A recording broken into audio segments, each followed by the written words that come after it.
Think about the last time you felt depressed, that crushing weight where even getting out of bed feels impossible. Unfortunately, panic attacks don't fossilize, and anxiety and depression don't leave imprints on pottery.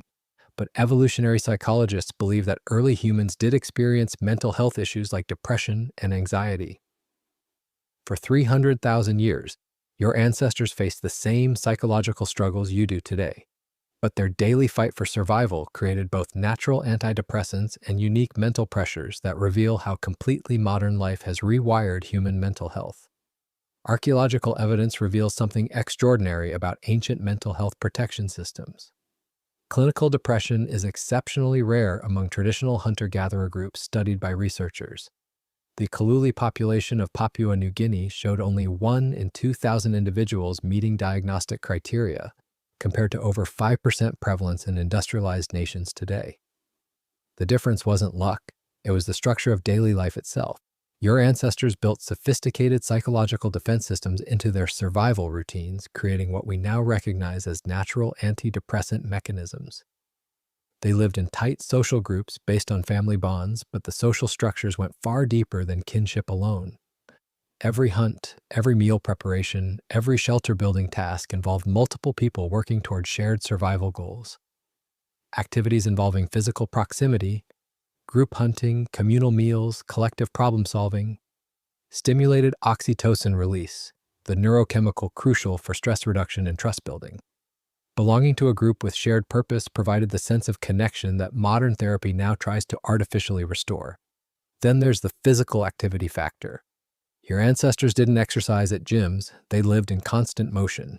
Every day brought miles of walking, lifting, carrying, and physical problem-solving.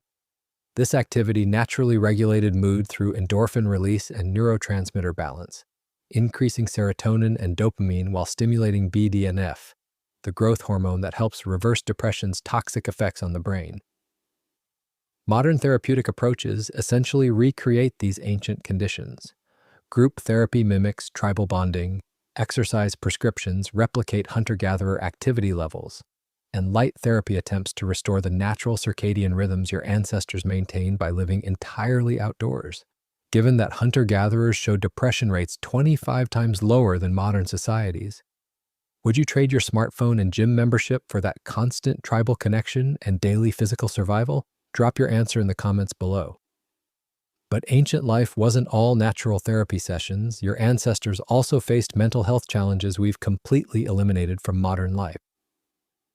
Archaeological evidence from harsh winter sites reveals the psychological toll of seasonal survival. Researchers examining 400,000-year-old bones from Spain's Cima de los Huesos found evidence that early humans might have experienced metabolic stress during extreme winters. Bone damage suggests their bodies couldn't properly adapt to prolonged cold and food scarcity when glaciation limited resources. Winter meant months of genuine threat, watching family members weaken, making daily decisions about resource allocation, and enduring the constant psychological weight of scarcity. Your ancestors faced seasonal mood changes without artificial light, heated shelters, or stored food security.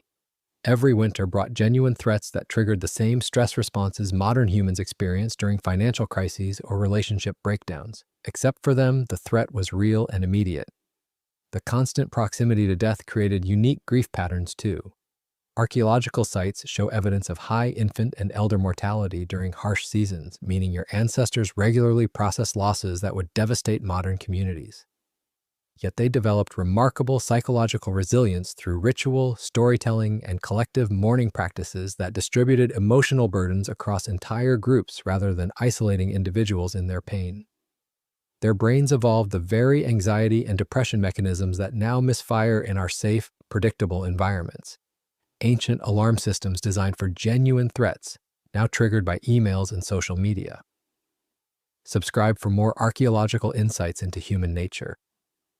Because understanding what we've lost and gained from our ancestors rewires how we see ourselves today.